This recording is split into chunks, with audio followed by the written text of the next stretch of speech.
The drumbeat of threats from North Korea getting louder. A South Korean official saying the North test-fired 2 short-range missiles into its eastern waters this week during U.S. military drills with Seoul.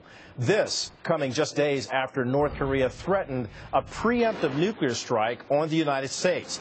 The Pentagon taking these threats very seriously, deploying more missile interceptors on the West Coast. So what exactly is the level of the threat from North Korea? Stephen Yates, former Deputy Assistant to Vice President Dick Cheney for National Security Affairs, joins us now. Stephen, good to have you with us to share your perspective on this and your insight into it as well.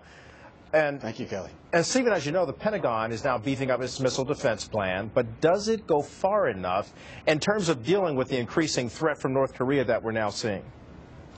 Well, it's a welcome course correction. It's unfortunate that there was a miscalculation earlier to hold back on this basic homeland security need.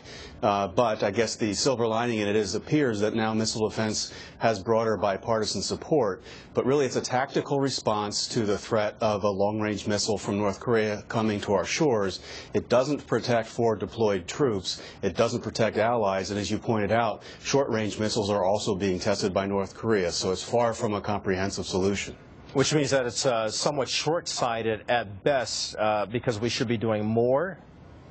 Right. Well, I mean, you have to recognize that it's been basically a bipartisan miscalculation over multiple decades in assuming that North Korea's economy would collapse or the state would fail and that somehow we would evolve out of this security problem. But what we're seeing is a heavily sanctioned country determined to acquire the world's worst weapons has succeeded beyond anyone's reasonable measure. And I think that the proliferation threat and the regional security threat is profound. And Stephen, as long as we're talking about the threat, exactly what is the level of threat from North Korea, and how is it different now under its new ruler, Kim Jong-un?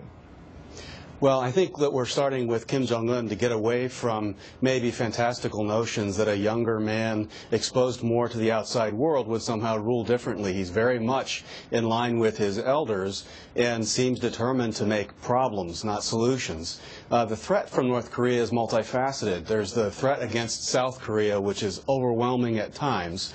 There is the use of missiles, which is a profound threat, but proliferation is a grave threat. It's tied directly into the same proliferation networks as Iran. If you just imagine these longer-range missiles moving into that arc of instability across North Africa, it's well within range of the United States on the East Coast. So let's look at this here. I know you mentioned a bipartisan miscalculation. Did the Obama administration, when it first got started, miscalculate the North Koreans? And is it possible the same can be said of its policy towards Iran and its apparent nuclear buildup? I think you can make the case that in both instances they misjudged how much they would be able to influence the behavior of China and Russia, the primary enablers in these situations, in a positive way, and they miscalculated how quickly rogue leaders are able to acquire these kinds of capabilities under a sanctions regime. So Stephen, I think it was an error. I didn't want to interrupt you, but I want to get to one more question before I let you go. So based on that, what does the United States need to do in order to curb the nuclear development and threats as we see it from North Korea and Iran, because it's become increasingly clear to many that imposing these tough economic sanctions on these countries is just not working. It's not enough to stop them. It's not. I think we need to have more of a truly all-of-the-above approach where we're looking at comprehensive pressure on these regimes, but also there needs to be a cost to the enablers of these regimes. If we don't change their calculus, this unfortunate status quo continues. Stephen Yates, former Deputy Assistant to Vice President Dick Cheney, National Security Affairs. Good for you to join us and shed some insight. And, of course, we value your perspective, sir. Thank you. Thank you, Kelly. All right. Jamie? Great to see Stephen. Well, we are on the medical